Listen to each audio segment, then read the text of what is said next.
y observas que un automóvil atropella a un ciclista. No hay nadie en la carretera, solo tú. Entonces, cuando la policía llega, tú das testimonio, o sea, testificas que las cosas sucedieron como tú las estás describiendo. Si alguien te pregunta, ¿y tú cómo sabes? Respondes, porque yo vi. Nadie me contó, yo vi. Por eso eres un testigo.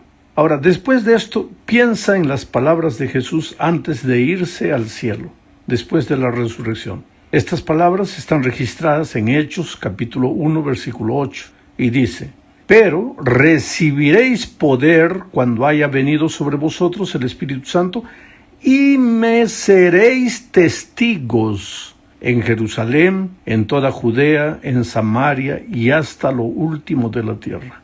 Me seréis testigos. ¿Por qué Jesús dijo, me seréis testigos? Es que nosotros vivimos hoy día en tiempos de incredulidad. Esta es una de las señales de la venida de Cristo también.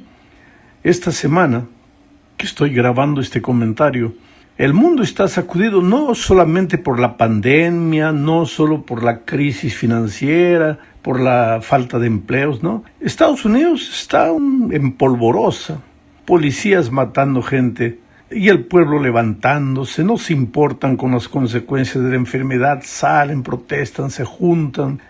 Aquí en Sudamérica una plaga de langostas se acerca del sur, millones y millones de animalitos ahí. Las noticias dicen que vientos trayendo polvo vienen de la región de Arabia para este lado del mundo. Corrupción política. Quiere decir, cuando tú ves la situación del mundo actual, tienes que reconocer que estamos viviendo en los últimos tiempos. Jesús dijo, cuando viereis estas cosas, levantad vuestras cabezas. Entonces, Jesús va a volver.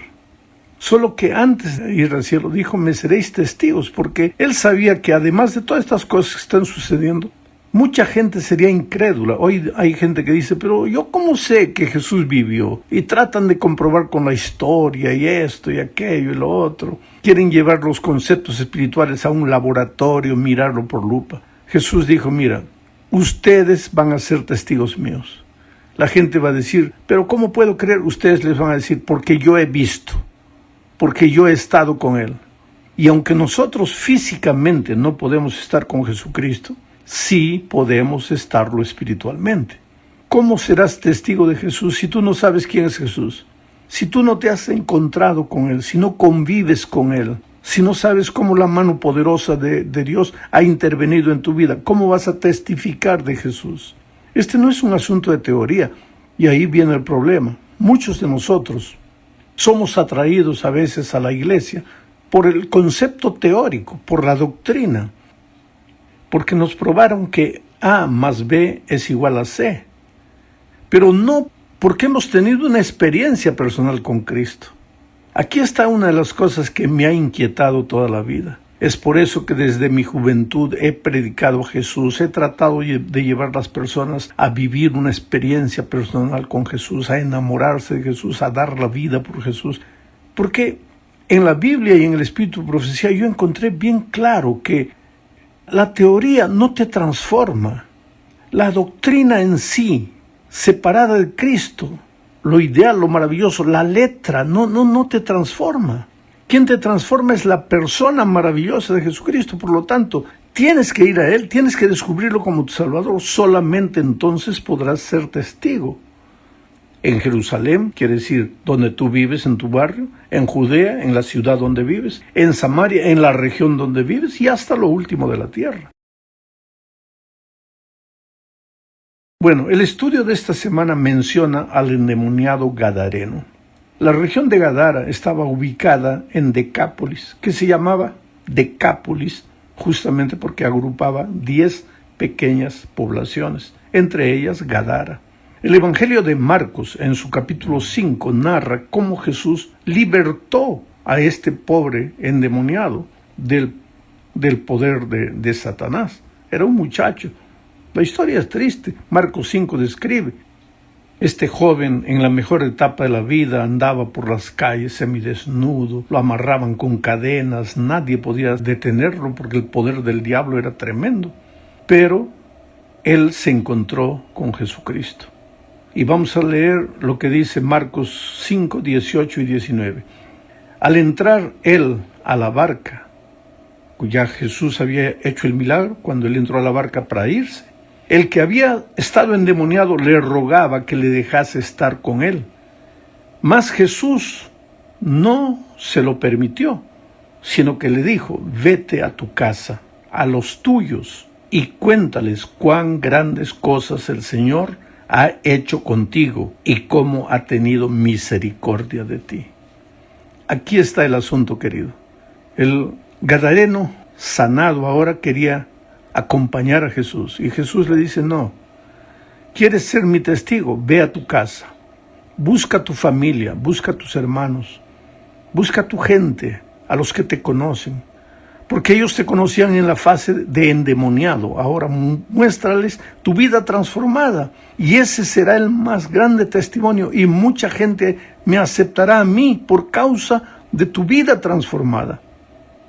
El problema, querido, que para dar un testimonio personal de Cristo, pues hay que tener una experiencia personal con Él. De otra manera, es imposible. Si solo has recibido la teoría, la doctrina, pero no tienes una experiencia viva con Cristo, ¿qué vas a contar? Si tu carácter continúa siendo el mismo carácter de antes, si continúas orgulloso, soberbio, criticón, chismoso, ¿qué vas a contar? No tienes nada para contar. Solo tienen algo para contar los que han sido transformados por Jesús. Y el endemoniado tenía algo para contar. Vamos a la segunda parte. Proclamando al Cristo resucitado. Aquí veremos el caso de las dos Marías. María, la madre de Jesús, y María Magdalena, procedente de Magdala, por eso se llamaba Magdalena. Magdala era un pueblo pecador. Y en ese pueblo María había vivido una vida triste de pecado. Pero después de haber sido transformada por Jesús, ella se transforma en un testigo poderoso en favor de Cristo. Pero ahora Jesús había muerto. Y las dos Marías se dirigieron al sepulcro el domingo de mañana. Leamos lo que dice Mateo 28, 5 y 6. Voy a leer comentando. Mas el ángel respondiendo dijo a las mujeres: no temáis vosotras, porque yo sé que buscáis a Jesús. Me impresiona esta expresión: yo sé que buscáis a Jesús. Tú solo serás un testigo poderoso cuando primero busques a Jesús. Sigo leyendo el texto. No temáis vosotras, porque yo sé que buscáis a Jesús, el que fue crucificado. No está aquí, pues ha resucitado, como dijo. Venid y ved el lugar donde fue puesto el Señor. Esta es la otra frase que me gusta. Venid y ved. Ven, comprueba con tus propios ojos. Mira que Jesús ya no está, ya resucitó. Y entonces las dos mujeres vieron el sepulcro vacío. Nadie les contó, no le leyeron un libro, no lo investigaron. Ellas vieron con sus ojos. ¿Y después qué hicieron? Marcos 16, 6 y 7, después el 10 y el 11, dice: mas él les dijo, el ángel a las mujeres, les dijo: no os asustéis, buscáis a Jesús Nazareno, el que fue crucificado. Ha resucitado, ya no está aquí. Mirad el lugar en donde le pusieron. Mirad, ya no está, ya se fue, ya resucitó. Mirad, ved, comprobad por vosotras mismas. No hay. Pero entonces ahora viene la orden. Pero ahora id, decid a sus discípulos. Quiere decir, tú solo vas a poder ir a buscar otros si has visto con tus propios ojos, si has comprobado. Si no has comprobado, ¿qué vas a contar? Teoría, nadie te va a creer. Mirad y ahora id. Sigo leyendo el texto. Decid a sus discípulos y a Pedro que él va delante de vosotros a Galilea. Allí le veréis, como os dijo. Habiendo pues resucitado Jesús por la mañana, el primer día de la semana, apareció primeramente a María Magdalena, de quien había echado 7 demonios. Y después del encuentro con Jesús, ¿qué pasó? Ella fue, yendo ella, lo hizo saber, contó a los otros lo que vivió con sus ojos, vio a Jesús. Nadie le contó, lo hizo saber a los que habían estado con él, que estaban tristes y llorando. Ellos, cuando oyeron que vivía y que había sido visto por ella, no lo creyeron. Quiere decir, querido, si tú vas a contar solo teorías sin nunca haber visto a Jesús, no te van a creer. Pero si tú vives con Jesús y vas a contar tu propio testimonio, así mismo habrá gente que no te va a creer. Tú no te desanimes. Cuando se trata de la misión no es bautizar a todo el mundo, es predicar a todo el mundo. Lógicamente que solo se van a bautizar los que acepten, los que crean en el testimonio, pero hay gente incrédula que ni en el testimonio personal creen. Asimismo, el testimonio personal es una de las principales armas de la evangelización. Es el argumento infalible, y esto vamos a estudiar aquí en la tercera parte. Hablemos ahora de las vidas transformadas. ¿Qué argumento? ¿Qué argumento puede tener un incrédulo delante de una vida transformada? Esta es la tercera parte de nuestro estudio. Leamos Hechos 4:13. Estaban los discípulos testificando, los apóstoles testificando a Jesús. Entonces, viendo el denuedo de Pedro y de Juan, y sabiendo que eran hombres sin letras y del vulgo, se maravillaban y les reconocían que habían estado con Jesús. Qué poderoso es el testimonio. Gente inculta, gente ruda, gente deshecha. Pedro, un tipo que explosionaba por cualquier cosa. Juan, un interesado de primera, así disfrazado, quería ocupar el mejor lugar al lado de Jesús. El hijo del trueno, carácter terrible. Pero ahora, de manera simple, testifican de Jesús. Y entonces la gente que lo oye se maravilla y reconocen, estos han estado con Jesús.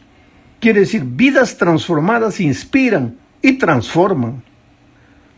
Yo tengo la historia de una mujer extraordinaria que conocí el primer año de mi ministerio. Era una ebria, había abandonado al esposo, a los hijos.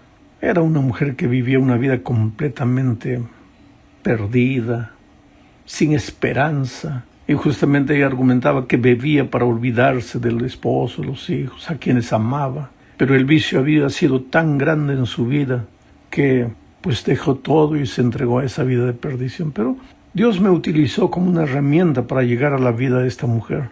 Ella fue una de las primeras conversas de una campaña evangelística que realicé allá. Un año después a mí me trasladaron de distrito, fui a otro lugar. Unos 2 años después me encontré con el pastor de ella, que me había sustituido, y él me dijo, ¿te acuerdas de María? Sí. Hombre, me trajo más de 20 personas para el bautismo. Le dije, ¿María, la que era ebria? Sí, me dice. Le digo, ¿pero cómo? Ella no sabe leer, no sabe escribir. ¿Cómo es que trajo tanta gente para Cristo? Ah, no sé, me dice, pero es una misionera extraordinaria. Y un año después, me encontré con ella en una fiesta de la iglesia.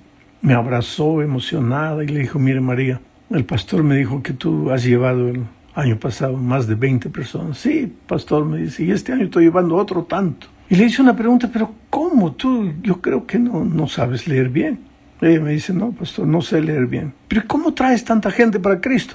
Ella me dijo, mire, pastor, yo solo le cuento a las personas quién era, cómo era mi vida sin Cristo, cómo vivía en el alcoholismo, sin esposo, sin hijos, una vida degradada.